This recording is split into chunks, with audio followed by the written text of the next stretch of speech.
শিক্ষক শিক্ষিকাবৃন্দ, প্রিয় অভিভাবকবৃন্দ, দূর দূরান্ত থেকে আসা অতিথিবৃন্দ এবং আমার প্রিয় সহপাঠীরা, সকলেই আমার আন্তরিক সালাম ও শুভেচ্ছা গ্রহণ করুন।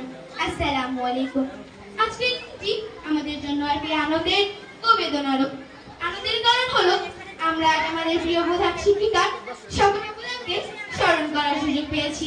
আর বেদনার কারণ হলো আজ আমাদের কাছ থেকে আমাদের একজন প্রিয় মানুষ বিদায় নিচ্ছেন। প্রিয় প্রধান শিক্ষিকা, আপনি শুধু আমাদের বিদ্যালয়ের প্রধান ছিলেন না, আপনি ছিলেন আমাদের সাহস, অনুপ্রেরণা, ভালোবাসার আশ্রয়।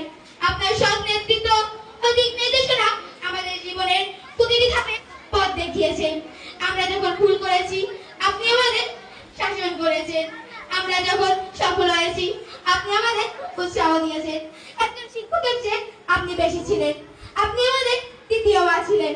কবিগুরু রবীন্দ্রনাথ ঠাকুরের ভাষায় শিক্ষার পর মানুষকে মানুষ করে তোলা, আপনি সেই মহান প্রতিচ্ছবি। প্রধান শিক্ষিকা, আপনার হাত ধরে শুধু আমরা পাঠ্য বইয়ের শিক্ষা নয়, সততা, শৃঙ্খলা, মানবতা ও দেশপ্রেমের শিক্ষা গ্রহণ করেছি। আপনার অবদান এই বিদ্যালয় চিরস্মরণীয় হয়ে থাকবে।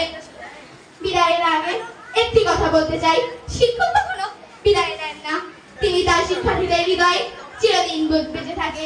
আজ বিদায়ের এই ক্ষণে আমাদের সবারই মন ভারাক্রান্ত। আর আমরা হয়তো আর আপনার হাসি মাখা মুখ দেখতে পাবো না, আপনার স্নেহ ভরা উপদেশ শুনতে পাবো না, কিন্তু আপনার শেখানো উপদেশ কখনো ভুলতে পাবো না।